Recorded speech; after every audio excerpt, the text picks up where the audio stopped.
उर्विक के अनुसार संगठन किसी उद्देश्य की प्राप्ति करने के लिए उर्विक के अनुसार संगठन किसी उद्देश्य की प्राप्ति के लिए उर्विक के अनुसार संगठन किसी उद्देश्य की प्राप्ति करने के लिए ऐसी गतिविधि है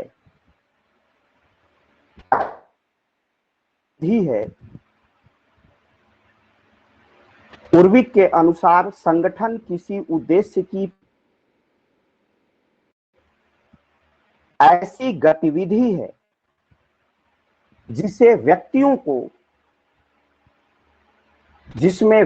को उत्तरदायित्व दिया जाता है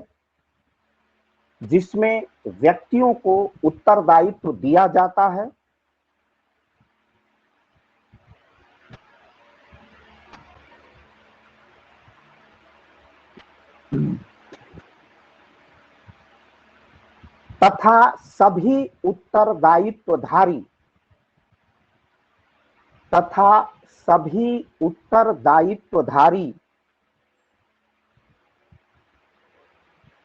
एक व्यवस्था में बने होते हैं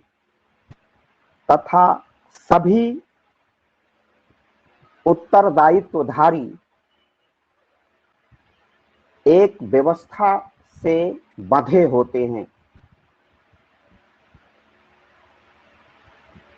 व्यवस्था से बंधे होते हैं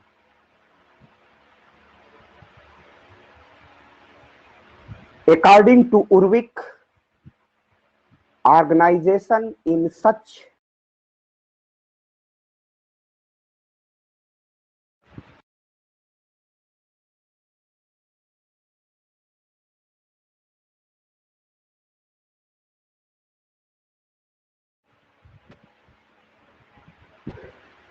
उर्विक के अनुसार संगठन किसी उद्देश्य की प्राप्ति करने के लिए ऐसी गतिविधि है जिसमें व्यक्तियों को उत्तरदायित्व दिया जाता है तथा सभी उत्तरदायित्वधारी एक व्यवस्था से बंधे होते हैं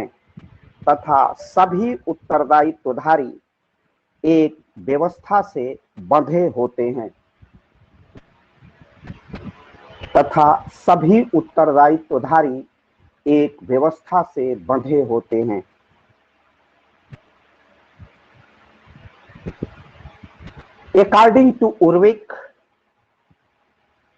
organization is such an activity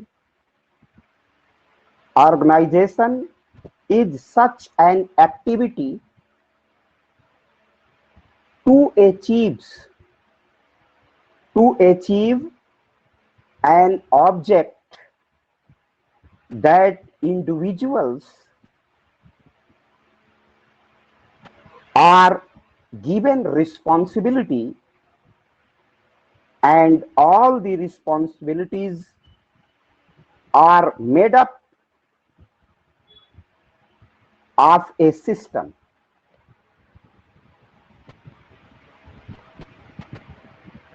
तो उर्विक ने कहा, अब देखिए फिर उर्विक व्यवस्था की बात करता है, किसी उद्देश्य की प्राप्ति करने के लिए एक गतिविधि है। जैसे उद्देश्य प्राप्ति है शिक्षा देना, तो महाविद्यालयों की स्थापना है। उद्देश्य है लोक प्रशासन का सड़क निर्माण, तो एक उसके लिए पीडब्ल्यूडी का मंत्रालय है, सार्वजनिक निर्माण विभाग का, वो सार्वजनिक निर्माण कार्य करता है। तो ये इसके लिए ही उत्तरदायित्व दिया जाता है और ये सारे लोग उत्तरदायित्व से एक व्यवस्था से बंधे होते हैं। बहुत आसान करके इसको समझिए तो उर्विक महोदय ने कहा, बहुत सीधी बात उर्विक ने कही बात क्या, बहुत सीधी बात कही कि संगठन क्या है, एक उद्देश्य, माने संगठन का एक उद्देश्य होता है जिसे संगठन प्राप्त करना चाहता है और इसके लिए वो गतिविधि करता है, कोई कार्य करता है। पीडब्ल्यूडी मंत्रालय क्या करता है, सड़क निर्माण का काम करता है, वो उसका कार्य है, वो उसकी गतिविधि है। शिक्षक का काम पढ़ाना है, तो शिक्षा मंत्रालय शिक्षा देने का कार्य कर रहा है। तो उर्विक महोदय कहते हैं कि संगठन अपने उद्देश्य की प्राप्ति के लिए कुछ वर्क करता है, कुछ गतिविधियां करता है, कुछ एक्टिविटी करता है, कार्य करता है।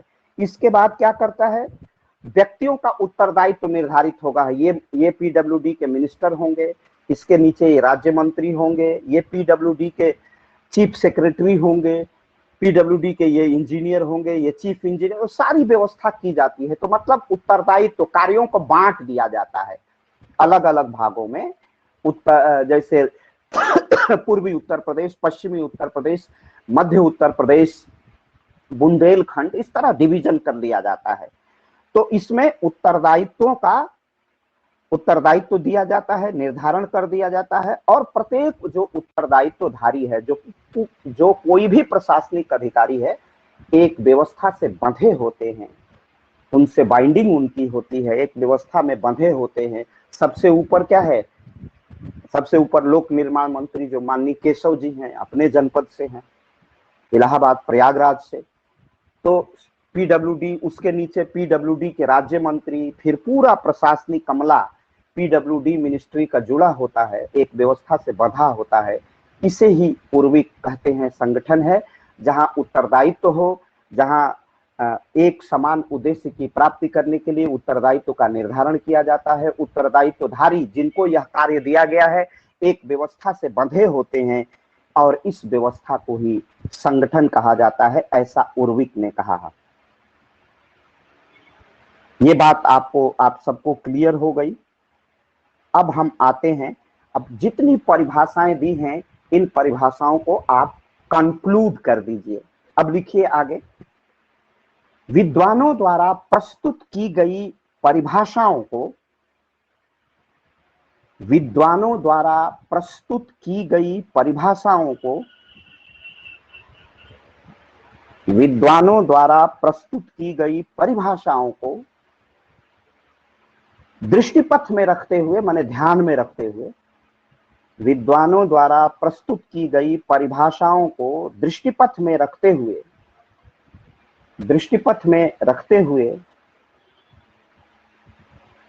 दृष्टिपथ में रखते हुए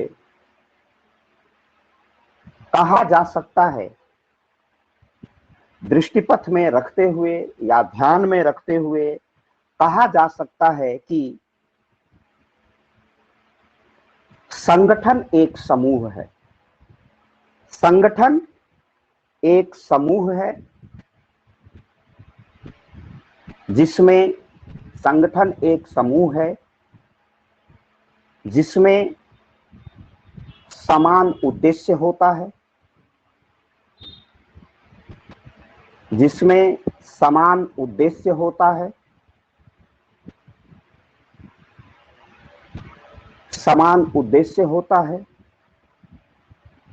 कार्य का विभाजन होता है, समान उद्देश्य होता है, कार्य का विभाजन होता है, उत्तरदायित्व का निर्धारण होता है, उत्तरदायित्व का निर्धारण होता है,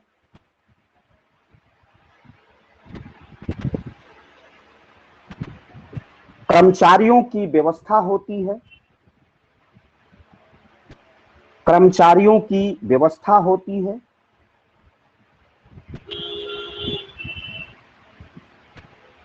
कर्मचारियों की व्यवस्था होती है,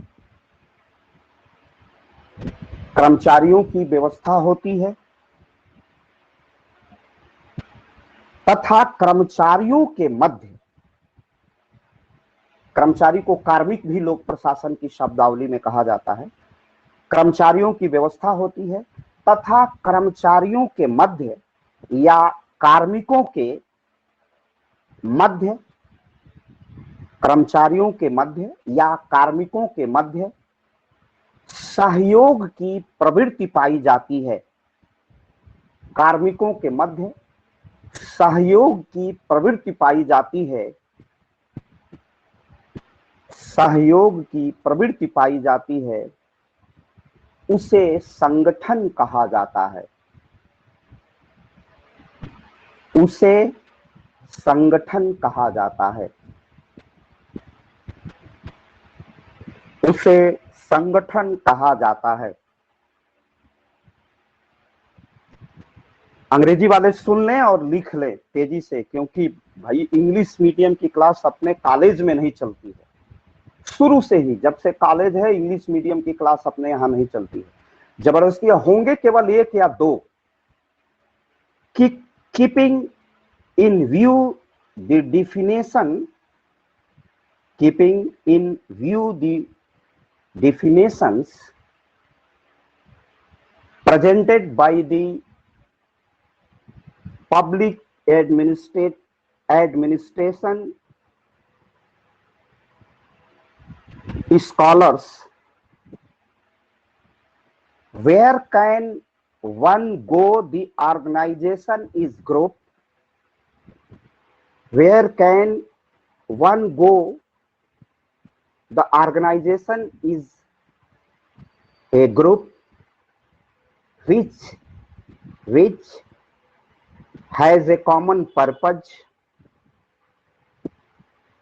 There is a division of work. There is a division of work. Responsibility is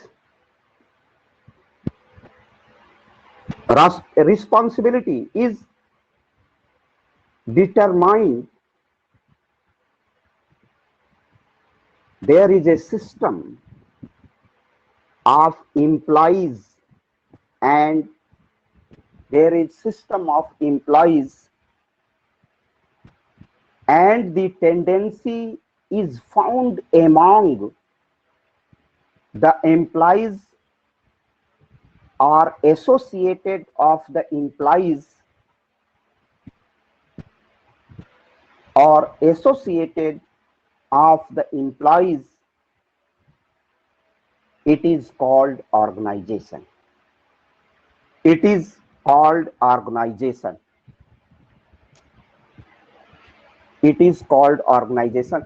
तो कुल मिलाकर के जो अब तक विद्वानों ने इतना एल.डी. व्हाइट, साइमन मूनी की जो परिभाषाएं हम लोगों ने पढ़ी, जानी, समझी, एक एक करके एल.डी. व्हाइट की इन परिभाषाओं को अगर मिक्सअप करिए, सारी परिभाषाओं को आलोक में, सारे परिभाषाओं को ध्यान में रखते हुए, दृष्टिपथ में रखते हुए अगर आप ऑर्गेनाइजेशन, संगठन को अपने शब्दों में परिभाषित करने का प्रयास करिए तो संगठन क्या है? तब संगठन एक समूह है जिसमें समान उद्देश्य होता है, कार्य का विभाजन होता है, उत्तरदायित्व का निर्धारण होता है, रिस्पॉन्सिबिलिटी आरोपित की जाती है, कर्मचारियों की व्यवस्था होती है तथा कर्मचारियों के मध्य जब सहयोग पाया जाता है, ये सारे तत्व जब एक साथ सम्मिलित होते हैं तो उसे हम क्या कहते हैं? संगठन कहते हैं। ये चीजें आप लोगों ने बहुत अच्छे ढंग से, मैं समझता हूं कि बड़े सरल शब्दों में मैं समझाने का प्रयास करता हूं, कठिन कठिन विषयों को, शब्दों को। ये हो गया, आपने संगठन को बड़ी अच्छे ढंग से समझ लिया। अब संगठन को आप समझ लिया तो अब संगठन में कितने प्रकार होते हैं, अब इस पर हम लोग अपनी वार्ता करेंगे और इसको ठीक ढंग से हम लोग समझने का प्रयास करेंगे कि संगठन कितने प्रकार के होते हैं। पैराग्राफ चेंज कर दीजिए।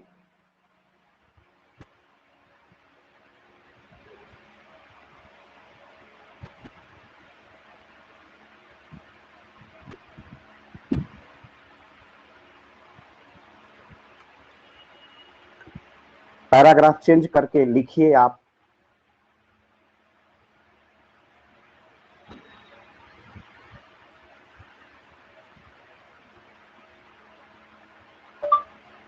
सामान्यतया संगठन दो प्रकार का होता है, औपचारिक संगठन तथा अनौपचारिक संगठन।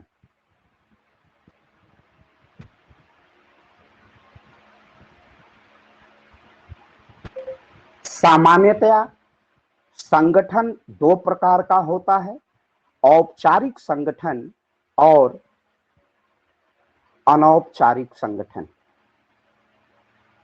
औपचारिक संगठन और अनौपचारिक संगठन।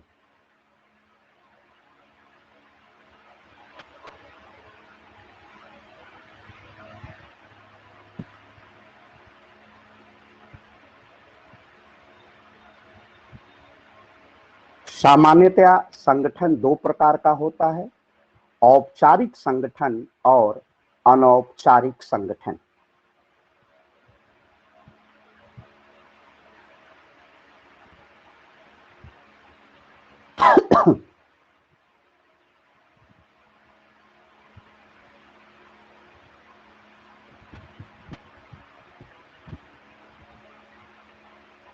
Generally, there are two types of organization: formal organization and informal organization.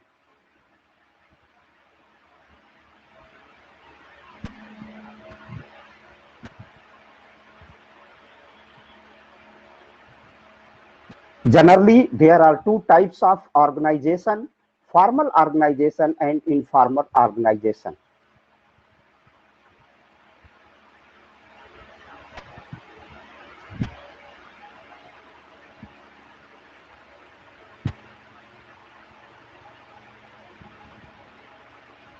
पहला लिखिए, औपचारिक संगठन।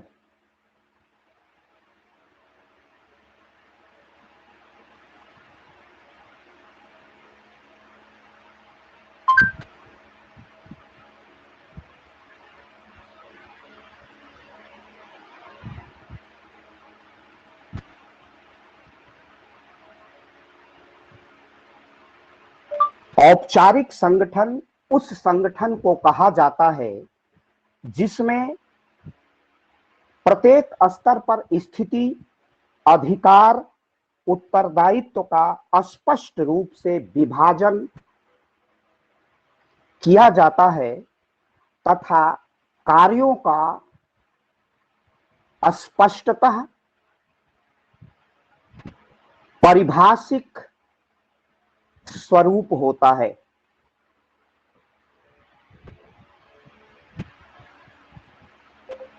औपचारिक संगठन उस संगठन को कहा जाता है जिसमें प्रत्येक स्तर पर स्थिति,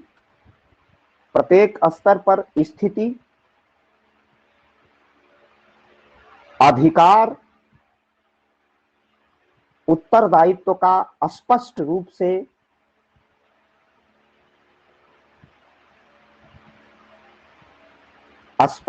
से विभाजन किया जाता है, स्पष्ट रूप से विभाजन किया जाता है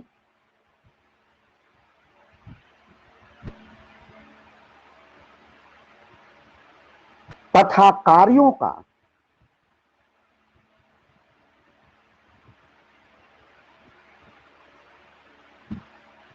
स्पष्टता के साथ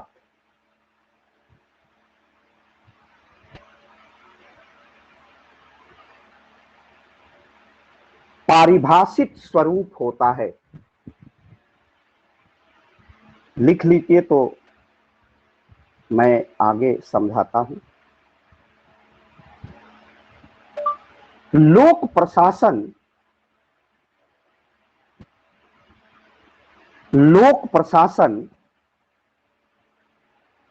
औपचारिक संगठन होता है। तो आपने लिखा औपचारिक संगठन उस संगठन को कहा जाता है जिसमें प्रत्येक स्तर पर स्थिति, अधिकार, उत्तरदायित्व का स्पष्ट रूप से विभाजन किया जाता है तथा कार्यों का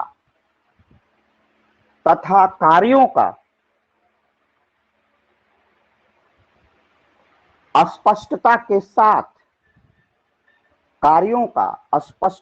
साथ पारिभाषिक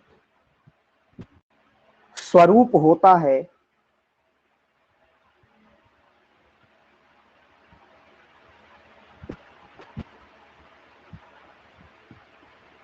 पारिभाषिक स्वरूप होता है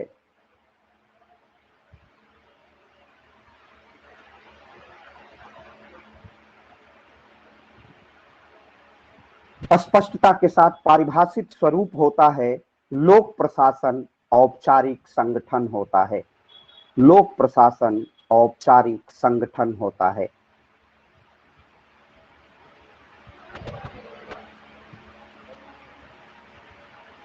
ये आप लोगों ने लिख लिया, अब अंग्रेजी वाले तेजी से लिख ले।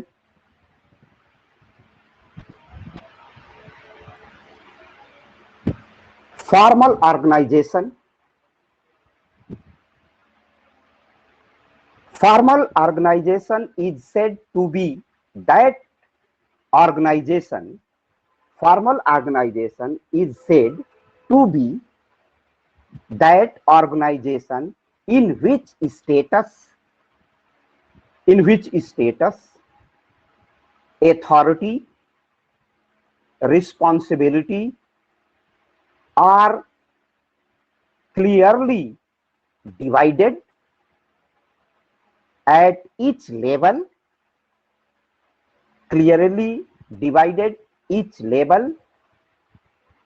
and function have a clearly defined and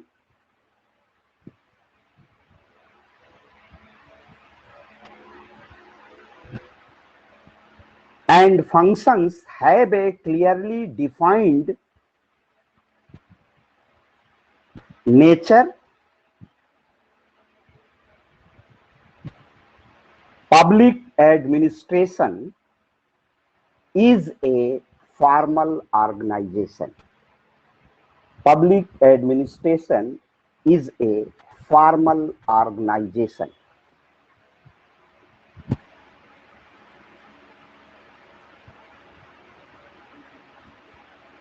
इसको तुरंत समझ लेते हैं। तो देखो, संगठन को हम लोगों ने दो प्रकार देखा है, अब इसको समझ लेते हैं तब आगे बढ़ते हैं। संगठन का मैंने दो प्रकार बताए, एक औपचारिक संगठन होता है और एक अनौपचारिक संगठन होता है।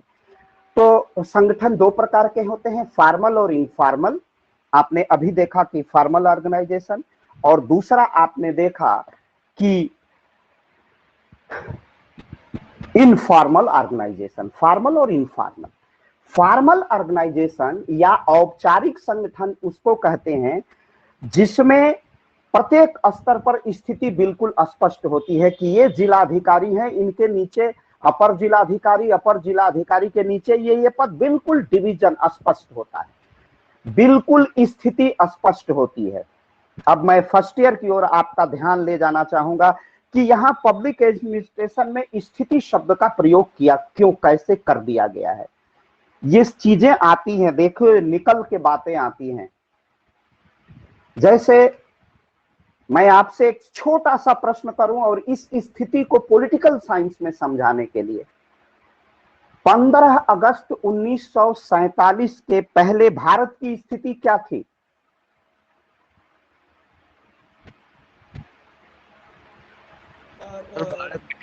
के अधीन,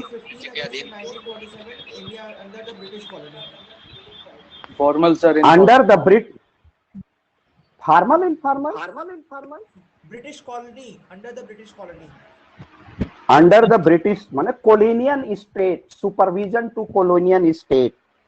और हिंदी में और बोले भाई, हिंदी वाले क्या कर रहे हैं? हम प्रतंत्र थे, गुलाम राष्ट्र था सर, हमारी संप्रभुता ब्रिटेन के अधीन थी। Good good good. और किसने कहा राष्ट्र था? क्या बे सिर पड़ती बात। हम बहुत बच्चे ने सही उत्तर दिया। पॉलिटिकल साइंस का जो विद्यार्थी होगा, जो स्टूडेंट ऑफ पॉलिटिकल साइंस होगा, उसका परफेक्ट उत्तर क्या होगा? हमारी सॉवरेनिटी नहीं थी। किसने कहा संप्रभुता नहीं थी? हम ब्रिटिश संप्रभुता के अधीन थे।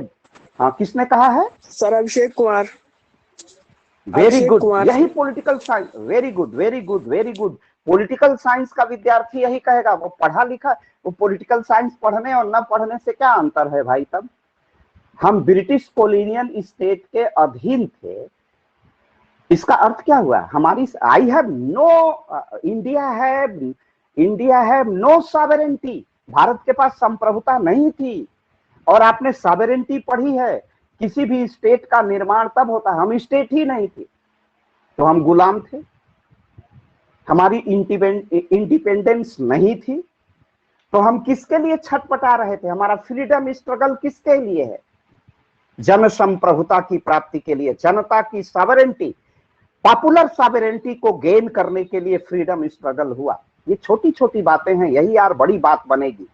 और बीए फर्स्ट ईयर में इतनी चेतना, मैं वो कौन कुमार, अभिषेक कुमार को थैंक्स कहूंगा, धन्यवाद दूंगा, शुभकामनाएं भी दूंगा कि कम से कम पहला विद्यार्थी तो बताया कि हमारे पास संप्रभुता नहीं थी, हम ब्रिटिश संप्रभुता के अधीन थे। तो इसका अब थोड़ा सा आप अपना जो जिन्होंने म्यूट नहीं किया है वो म्यूट कर लें, नहीं तो आवाज टकराने लगती है। तो हम ब्रिटिश संप्रभुता के अधीन थे, हमारी सॉवरेनिटी नहीं थी। तो मैं यही कहूंगा, अब दो चीजें हैं, संप्रभुता और ये केवल एक चीज समझाने के लिए इतना फीडबैक करना पड़ रहा है, मुझे फ्लैशबैक में जाना पड़ रहा है। स्वतंत्रता क्या है? कोई वस्तु है कि स्थिति है? Independence is the basic स्थिति structure of sir, sovereignty for any state. वो कौन अंग्रेजी में है, अंड सर। बंड बोलने लगा? यह स्थिति है, स्टेटस को है। हम भारत राज्य में, भारत के गणराज्य में, इंडिया रिपब्लिक में, भारतीय गणराज्य में हम स्वतंत्रता का प्रयोग करते हैं। तो स्वतंत्रता कोई वस्तु थोड़े है कि मुझे प्राप्त हो गई है। स्वतंत्रता एक स्थिति है, एक स्टेटस को है, जिसमें रह करके हम, हमारी स्वतंत्रता दी गई है। और स्वतंत्रता पर अनेक प्रतिबंध भी लगाए गए हैं। राइट टू स्पीच है, लेकिन हम राइट टू फ्रीडम है, राइट टू स्पीच है, राइट टू मूवमेंट है, राइट टू इंफॉर्मेशन है। जितनी स्वतंत्रताएं हमें दी गई हैं, अनुच्छेद 19 में उन स्वतंत्रताओं का उपयोग भारत के संविधान के उसमें 19 के प्रतिबंधों के अनुरूप हमारी स्वतंत्रता है। तो हम अपनी स्वतंत्रता का कंप्लायंस कैसे कराएंगे? सर्वोच्च न्यायालय और उच्च न्यायालय, आर्टिकल 32 अनुच्छेद 32 के तहत हम कहां जाएंगे? सीधे सर्वोच्च न्यायालय। और 226 के अंतर्गत अपनी स्वतंत्रता का कंप्लायंस कराने, अगेंस्ट टू स्टेट, भारत राज्य के विरुद्ध ही अपनी स्वतंत्रता का को प्राप्त करने के लिए कहां जाएंगे?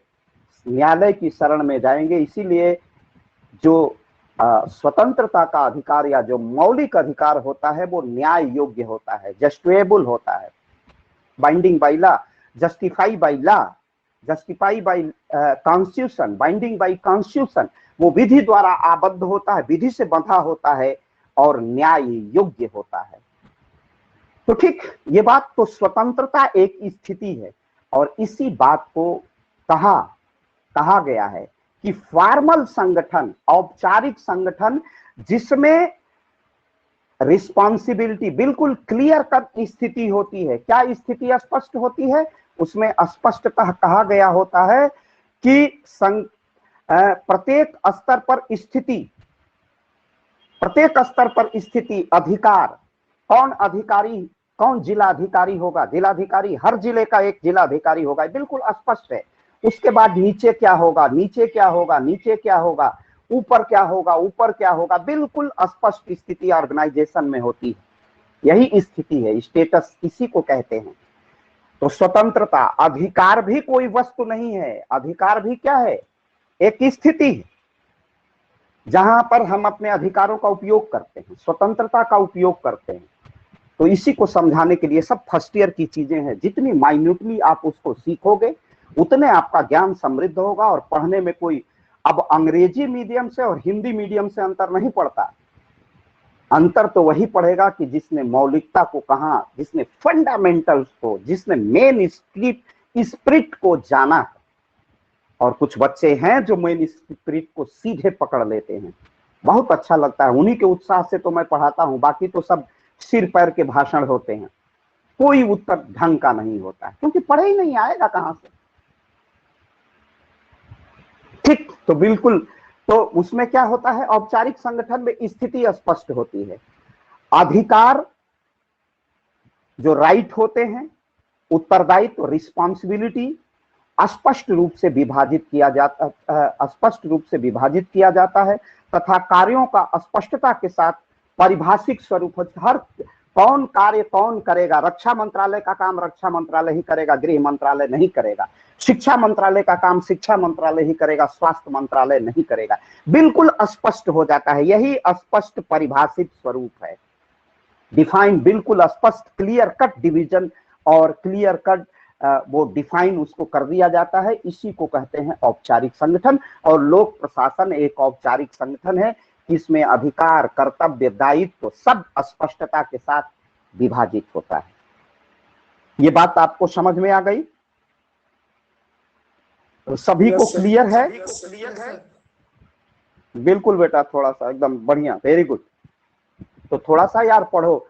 और ये पब्लिक एडमिनिस्ट्रेशन है, इतना अगंभीर होकर आप पढ़ने का प्रयास करेंगे तो बेटा आप नहीं पढ़ पाएंगे। इसलिए सदैव एक गंभीरता, और प्रश्न का प्रत्युत्तर ये नहीं है कि प्रश्न आया हम जो जैसा वैसा बोलने लगे, आप ऐसा कदापि न करें। अत्यंत सोच के, विचार के उत्तर को प्रस्तुत करें, क्योंकि पॉलिटिकल साइंस का जब स्टूडेंट बोलता है तो ये माना जाता है कि वो अत्यंत गंभीरता पूर्वक बोलता है और कार्य कारण संबंधों पर, काज और एक्शन का जो रिलेशनशिप होता है उसी के आधार पर अपना उत्तर देता है, और उसका प्रत्युत्तर अत्यंत सुसंगत होता है, उसका आंसर रिलेवेंट होता है, यह मान के चला जाता है। तो इसलिए आप वैसे बोलने लगते हो जैसे कोई हिंदी साहित्य और इतिहास का विद्यार्थी बोल रहा है, स्टूडेंट बोल रहा है।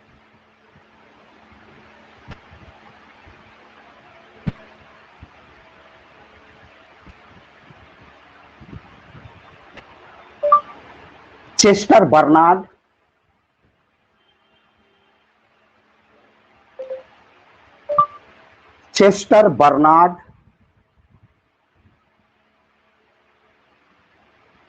एल उर्विक,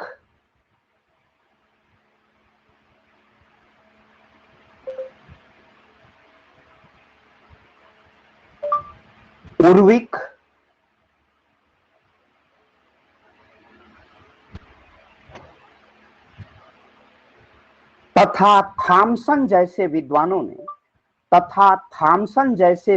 ने लोक प्रशासन को औपचारिक संगठन की मान्यता प्रदान की है।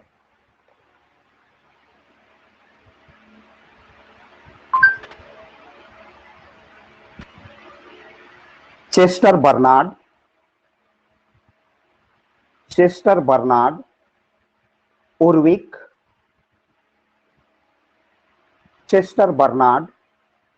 उर्विक, तथा थॉमसन जैसे विद्वानों ने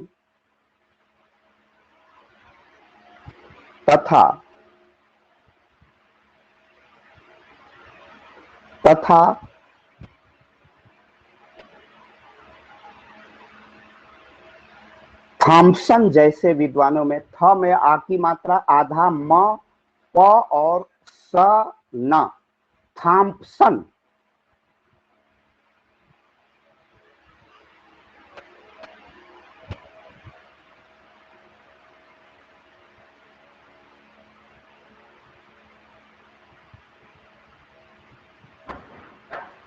तथा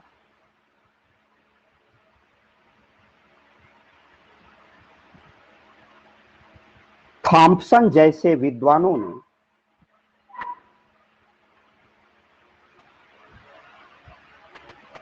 लोक प्रशासन को औपचारिक संगठन की मान्यता प्रदान की है। इन लोगों ने कहा है कि लोक प्रशासन औपचारिक संगठन।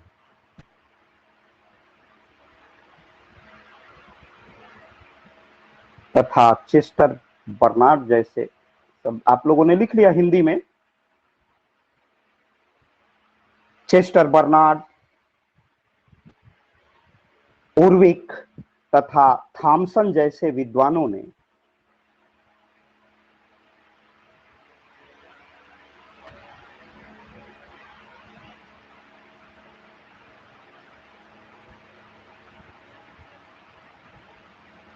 Chester Barnard, उर्विक,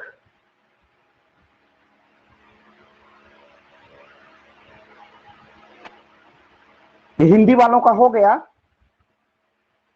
yes sir. Yes sir okay हो गया। ओके, ठीक ठीक।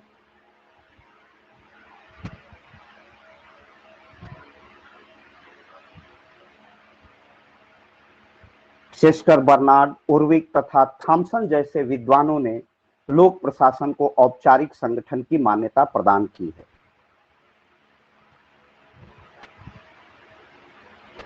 Scholars like Chester Barnard, Urwick, scholars like Chester Bernard, Urwick, and Thomson, Thomson, Thomson, have recognized public administration as a formal organization.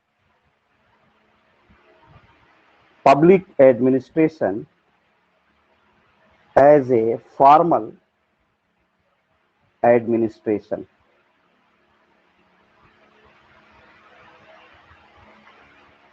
हो गया। Scholar like Chester Bernard, Urwick and Thomson have recognized public administration as a formal organization. ये हो गया। इन्होंने कहा कि लोक प्रशासन एक औपचारिक संगठन ही होता है। ये हम लोगों की बातें स्पष्ट हो गई। अब हमें चलना है आगे। कुछ एक दो परिभाषाओं के बाद औपचारिक संगठन के लक्षण हम लोग देख लेंगे। लक्षण लगभग स्पष्ट है, आपको बता ही दिया है, लेकिन हम लोग एक दो परिभाषाओं को औपचारिक संगठन में जरूर समाहित करेंगे।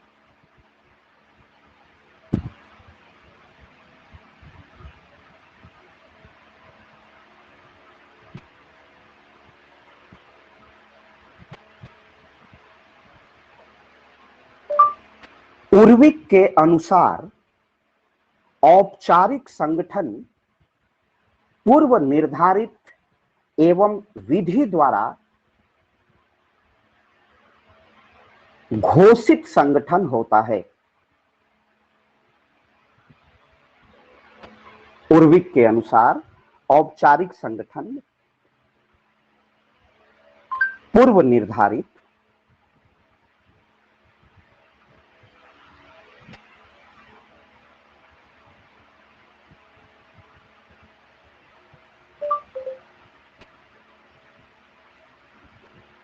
उर्विक के अनुसार औपचारिक संगठन पूर्व निर्धारित एवं विधि द्वारा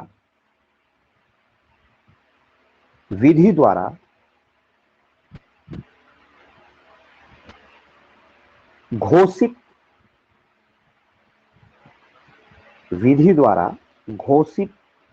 संगठन होता है।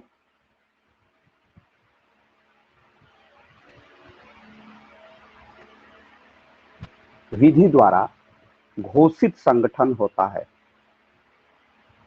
अब इसको समझ लीजिए, अभी समझा के तब अंग्रेजी में इसको लिखा देते हैं, वैसे अंग्रेजी वाले बच्चे लिख लेंगे। इसको पहले समझ लेते हैं क्या क्या शब्द इसमें आया है, और बड़ी सावधानी से आप लोग समझिएगा कि बाद में फिर दिक्कत ना हो। बाद में पता चलता है कि कुछ समझ में ही नहीं आया है। औपचारिक संगठन के विषय में उर्विक महोदय क्या कहते हैं? उर्विक कहते हैं औपचारिक संगठन पूर्व निर्धारित होता है। क्या होता है? पूर्व निर्धारित होता है, पहले ही निर्धारित कर दिया जाता है। औपचारिक संगठन का निर्धारण पहले ही कर दिया जाता है। मैं समझता हूं कि कुछ बच्चे इसका उत्तर जरूर दे पाएंगे कि औपचारिक संगठन या जो लोक प्रशासन, क्योंकि औपचारिक संगठन लोक प्रशासन होता है, आपने जान ही लिया है कि औपचारिक संगठन पूर्व निर्धारित, पहले ही निर्धारित कर दिया गया है कि यह औपचारिक संगठन है, ये पूर्व निर्धारित होता है। ये इसे आप कैसे कह सकते हैं कि ये पूर्व निर्धारित होगा? आप जानते हो, तब मैंने पूछा है।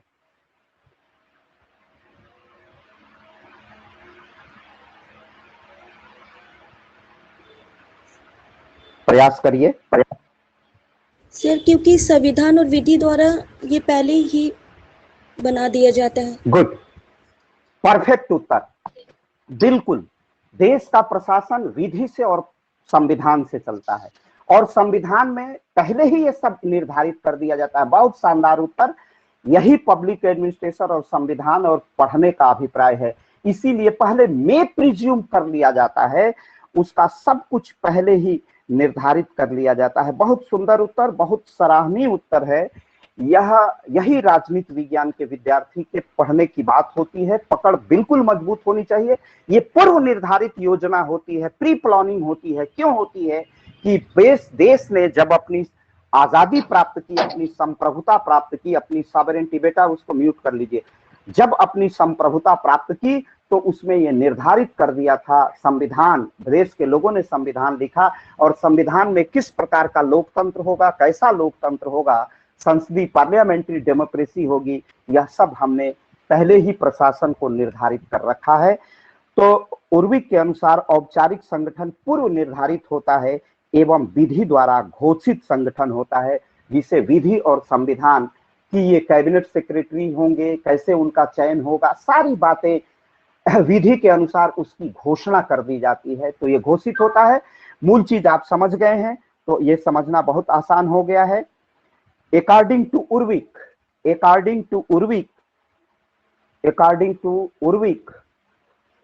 formal organization is, according to Urvik, formal organization is predetermined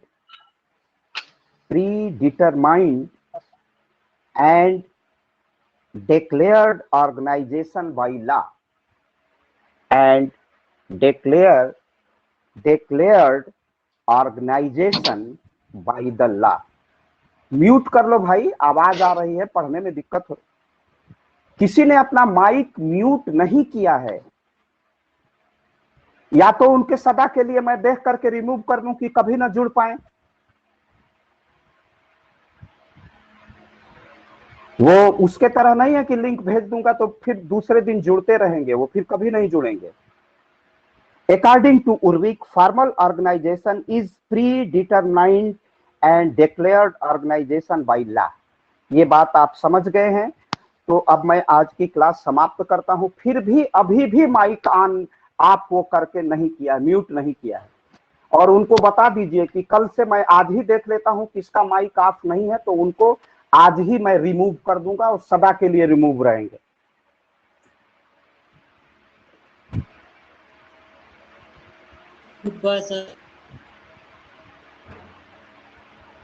hello,